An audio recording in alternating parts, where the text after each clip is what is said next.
कहेंगे। आप चाहते हैं कि हम थूक खाएं आपका, आप ये चाहते हैं आप मुदते रहे भोजन में और हम वो खा जाएं और उनको देवी देवताओं को भोग लगाएं, ये है आपका भाईचारा। देवकीनंदन ठाकुर जी, लेकिन आप जो ही लगातार हिंदुओं से अपील कर रहे हैं, जो एक नया सनातनियों को लेकर अभियान की शुरुआत कर दी है, ये सिर्फ 9 दिनों के लिए क्यों? ये तो फिर 12 महीने शुद्धता का ख्याल रखना चाहिए। फिर तो साफ तौर पर आपकी ये अपील 12 महीने के लिए होनी चाहिए कि आप इस तबके से किसी भी तरीके से कोई खरीदारी नहीं करेंगे, क्योंकि शुद्धता सिर्फ 9 दिन के लिए नहीं, फिर तो 365 दिनों के लिए होनी चाहिए। नहीं जानते, आप नहीं जानते, जब बच्चे को हम नहीं, तो आप नहीं जानते, जब स्कूल खोला जाता है और स्कूल में बच्चे पहली बार भेजे जाते हैं तो वो तो सिर्फ प्राइमरी तक ही होता है, पढ़ाई तो बाद में ही होती है। इसका मतलब है 9 दिन की शुरुआत तो करें। जब 9 दिन में ये महत्व समझ में आ जाएगा तो अपने आप वो पूरा। इस बीच एक और सवाल होगा देवकीनंदन ठाकुर जी, सलमान खान ने एक तस्वीर पोस्ट की है जिसमें वो श्री राम की वॉच पहने हुए नजर आ रहे हैं, लेकिन अब उसके खिलाफ आवाज उठने लगी है, मौलानाओं ने विरोध जताना शुरू कर दिया है। देखिए, एक बात बताइए जी, एक बात जानना चाहता हूँ, इनकी माताजी का नाम क्या है? जिनका नाम आप ले रही हैं, इनकी माताजी का नाम क्या है? हेलो जी जी बोलिए। आपको आवाज आ रही मेरी? हाँ जी। इनकी माताजी का नाम क्या है? एक का नाम हेलन है और एक का नाम सुशीला है। अरे इनकी माँ, जो सगी माँ जिनसे ये पैदा हुए, आप कहना चाह रहे हैं कि इनकी माँ हिंदू समुदाय से है? हाँ, तो जब हिंदू समुदाय, ये आई थिंक मुझे यही पता है कि इनकी माँ हिंदू समुदाय से जी, तो अपने माँ के संस्कार तो बच्चे में आते ही हैं। तो चाहता हूं कि जो राम जी की तस्वीर का सम्मान करते हैं, और मैंने कई बार, जिनका नाम आप ले रही हैं, मैं उनसे ज्यादा अटैच नहीं हूं, उसके विषय में मैं ज्यादा बोलता नहीं हूं, लेकिन मुझे इतना पता है कि माँ के संस्कार बच्चे में ज्यादा आते हैं और शायद ये भगवान को मानने वाले हैं, इसीलिए मौलानाओं को खटकते हैं, क्योंकि वो तो हमारे भगवान को देख नहीं सकते। मौलाना तो ये बर्दाश्त नहीं करते कि कोई भगवान श्री राम और कृष्ण श्री राम से मौलाना की परेशानी क्यों? देवकीनंदन जी, आपने जो बयान दिया है निश्चित तौर पर ये ठीक है, क्योंकि इसमें कहा जाता है कि नवरात्र का त्योहार है, शुद्धता का ख्याल रखना चाहिए। आजकल थूक जिहाद बहुत ज्यादा बढ़ रहा है, लेकिन एक तबका ऐसा है जो आपके इस बयान का विरोध भी कर रहा है। वो कह रहा है कि कैसे बेबुनियाद बातें कर रहे हैं, अनाप शनाप बोल रहे हैं।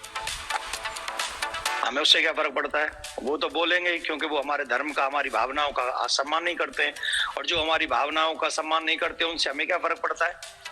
वो क्या जानते हैं नवरात्रों का महत्व क्या है? नवरात्रों का महत्व तो आस्तिक व्यक्ति जानेगा, जिसकी आस्था है देवियों में, जिसकी आस्था है हमारे पुराणों में, जिसकी आस्था है हमारे ग्रंथों में, जिसकी आस्था है हमारे सनातन में, वो जानता है कि सनातन धर्म का मतलब क्या है और हमें किस तरीके से सनातन में पूजा करना चाहिए। सर्व मंगल मांगल्ये शिवे सर्वार्थ साधके शरणे त्र्यंबके गौरी नारायणी नमोस्तुते आदि शक्ति पराम्बा के ये 9 दिन है, जिसमें हम लोग वो पावर, वो शक्ति, वो एनर्जी प्राप्त करते हैं, जिसे प्राप्त करने के बाद हम अपने पूरे साल भर वो हम लोग अपने कष्टों से, जीवन के संघर्षों से हम लोग एक अच्छा कार्य कर सकते हैं।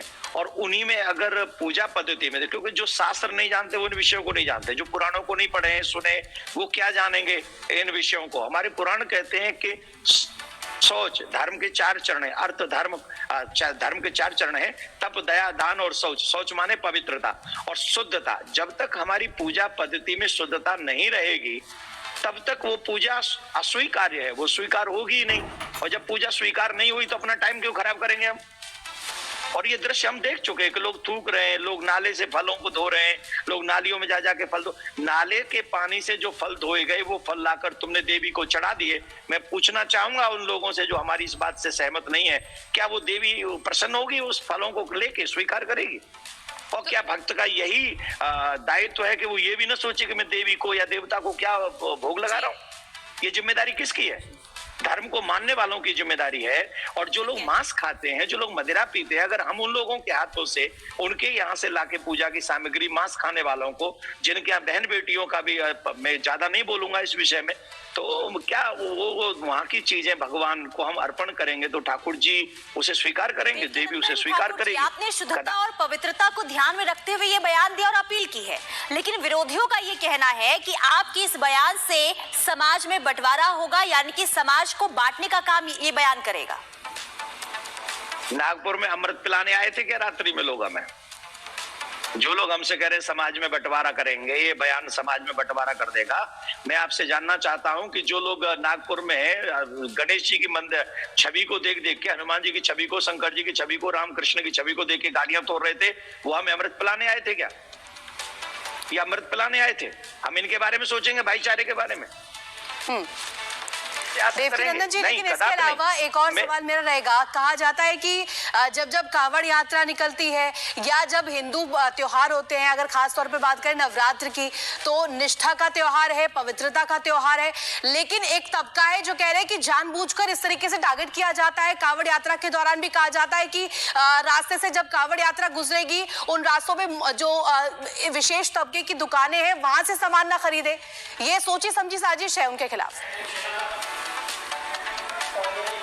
देखिए, ये बहुत चिंतनीय विषय है। इस विषय पे आप हमसे पूछ रही हैं, हम जवाब देंगे। हम चाहते हैं पवित्रता बनी रहे, हम चाहते क्योंकि हमारे धर्म में पवित्रता है, हमारे धर्म में शुद्धता है, हमारा शुद्ध आचरण होना चाहिए, हमारा कर्म शुद्ध होना चाहिए, हमारे पूजा सामग्री शुद्ध होनी चाहिए। और ये प्रत्येक जो 100 करोड़ सनातनी अपने देवी देवताओं की पूजा करते हैं, उन सबकी जिम्मेदारी, और वो सब चाहते हैं। पहली बात तो ये क्लियर हो गई।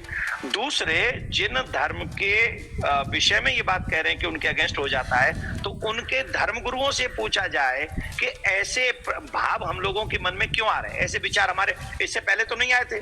जब तक हमने थूक जिहाद वाले वीडियो नहीं देखे थे, मूत्र विसर्जन करते हुए वीडियो हम लोगों ने नहीं देखे थे, उससे पहले तो बातें थी नहीं। ठीक है, खरीदो इनसे सब्जी, मत खरीदो इनसे सामग्री, मत खरीदो। लेकिन देवकीनंदन ठाकुर जी, आप हिंदुओं से लगातार ये अपील कर रहे हैं कि दुकानों का सही चयन करें। आपने एक सनातनी अभियान की शुरुआत कर दी है, लेकिन अब कैसे पता चलेगा कि कौन सी दुकान से लेना है? कैसे आप समझाना चाह रहे हैं हिंदुओं को? साफ शब्दों में बताएं कि कौन सी दुकान पर जाएं, कहां से वो सामान ले, कहां से फल ले। पहली क्लियर बात आप समझ लीजिए, आपको अगर अपनी पूजा परंपरा शुद्ध रखनी है तो आपको सनातनियों की दुकानों से ही पूजा की सामग्री और जो भी भोग लगाना है या फल लगाना है या मिठाई लेनी है, तो आपको कोई वस्त्र भी चढ़ाना है, कोई स्वर्ण आभूषण भी चढ़ाना है, जो भी आप देवी देवताओं को चढ़ाना चाहते हैं, आप पहले ये निश्चित कर लीजिए कि मैं देवी का, देवता का सच्चा भक्त हूं और मैं देवी को और देवता को अशुद्ध व्यक्ति के हाथ से कोई वस्तु लेकर नहीं चढ़ा सकता। तो इसके लिए सबसे पहले आप ये जहां भी कोई वस्तु खरीद रहे हैं, फल खरीद रहे हैं, देवकीनंदन ठाकुर जी, हाँ, अब मैं वो बता रहा हूँ, वही बता रहा हूँ मैं आपको। देखिए, सबसे पहली बात, अशुद्ध और शुद्ध तो अपने अपने दायरे में, उनके यहाँ शुद्ध मानते हैं, वो तो कहते हैं कि जो इस्लाम को नहीं मानता वो काफिर है और उसको मारने के बाद में तो क्या नाम है, जन्नत मिलती है। तो उनके यहाँ तो हम अशुद्ध हैं, हम काफिर हैं, हमको मार दो। उनके यहाँ तो ये है, लेकिन हमारे यहाँ कहते हैं जो भगवान को न मानता हो, जो ईश्वर में निष्ठा न रखता हो, जिसके माथे पे तिलक नहीं है, जिसके गले में कंठी नहीं, जिसके हाथ में कलावा नहीं है, जिसने पूजा सामग्री को भी सिर्फ बिजनेस बना रखा है, ऐसे लोगों के यहाँ से लेने की बजाय हमें वहां से लेना चाहिए जहाँ ठाकुर जी की छवि है, जहाँ ठाकुर, हर एक सनातनी जो होगा उसके घर में मंदिर भी, दुकान में मंदिर होगा, वो अपने घर में धूप बत्ती करता होगा, दीप जलाता होगा दुकान में भी। तो हम लोग वो चयन करें, ये हमारी जिम्मेदारी है, पूजा हम करने जा रहे हैं, हम ऐसा नहीं कि कुछ भी उठा लाएंगे। तो जो सनातनी हो, जो रामकृष्ण को मानते हो, देवी देवता को मानते हो, मैं तो कहूंगा जिनके रामकृष्ण को सनातनी भी नहीं मानते हो, तो कम से कम पूजा की सामग्री इन विशेष दिनों में वहां से भी मत लो। लेकिन देवकीनंदन ठाकुर जी, आखिर ऐसा क्यों होता है जब भी कोई त्योहार सामने आता है, खास करके अगर हम सनातनियों के त्योहार की हम बात करें, तो आखिर बयानबाजी क्यों शुरू हो जाती है, आपत्ति क्यों होती है अगर शुद्धता को लेकर बातें कही जाती है? क्योंकि देखिए, अगर हम बात करें, कांवड़ यात्रा शुरू हुई थी, जब उस समय भी शुद्धता को लेकर यह कहा गया था कि सोच समझकर आप सामान खरीदे, वहां पर खाना खाए जहां पर शुद्धता पर फोकस होता है। उस समय भी हंगामा देखने को मिला था, और अब जब नवरात्रि का त्योहार हुआ, जो आपने अपील की, इस पर भी बवाल शुरू हो चुका है। नहीं, मुझे कोई बवाल से फर्क नहीं पड़ता। मैं धर्मगुरु हूँ, सनातन धर्मगुरु हूँ, और मेरी ड्यूटी है कि मैं अपने समाज को अच्छी बात बताऊं जो उनके हित के लिए हो। या तो नवरात्रि का व्रत मत करिए, आप अगर नवरात्रि का व्रत कर रहे हैं और अशुद्धता की साथ में कर रहे हैं, तो आपने देखा होगा, हम नवरात्रों के दिनों में हमारे घरों में लहसुन प्याज तक नहीं आता। जो बहुत हर दिन लहसुन प्याज खाते हैं, उनके घरों में भी नवरात्रि के दिनों में लहसुन प्याज नहीं आता। तो इसका मतलब हम सब पवित्रता का ध्यान रखते हैं। हम लोग शुद्धता का ध्यान रखते हैं, लेकिन और ज्यादा ध्यान इसलिए कि हम लोग अपने घर में तो लहसुन प्याज नहीं आने देते, पर जो है मांस खाते हैं और बहन बेटियों का जो सम्मान भी नहीं करते, बहू के साथ में भी जो जिनका व्यवहार उल्टा सीधा बना रहता है, हम उनके यहाँ से सामान खरीद लाएंगे और वो देवी को चढ़ा देंगे। तो फिर ये कर्म जब जो खराब कर्म और अच्छी चीजें जब ज्वाइंट होंगी तो देवी कैसे स्वीकार करेगी? तो इसलिए धर्मगुरु होने के नाते मैं उनको कह रहा हूं कि आप शुद्धता का ध्यान रखें। नवरात्रों में चाहे वो आप वस्त्र चढ़ा रहे हो देवी को, तो आप चयन कीजिए किस दुकान से लेना है। आप फल चढ़ा रहे हैं तो आप ये चयन कीजिए आप किस दुकान से, किस व्यक्ति से ले रहे हैं। अगर आप धूप बत्ती भी ले रहे हैं, आप बतासे भी ले रहे हैं, आप लौंग भी ले रहे हैं, आप कोई भी चीज ले रहे हैं, मैं निवेदन करूंगा आर भारत चैनल के माध्यम से, क्योंकि आपकी चैनल बहुत बड़ी है, दुनिया में देखी जाती है, मैं साधुवाद देता हूं आपको कि आपने मेरी बात को संसार के सामने सनातनियों के आगे रखा। तो मैं सनातनियों से निवेदन करूंगा, पूजा परंपरा में हमें पवित्रता का ध्यान रखना होगा। अपनी अकल लड़ाओ, दिखावे पे मत जाओ। जब तक तुम्हारे विचार, तुम्हारा आचरण शुद्ध नहीं होगा, तब तक देवी देवता प्रसन्न नहीं। कैसे प्रसन्न हो सकते हैं? फिर आपकी पूजा बेकार है, फिर आपका व्रत जो आप 9 दिन भूखे मर रहे हो उसका कोई लाभ ही नहीं है। आप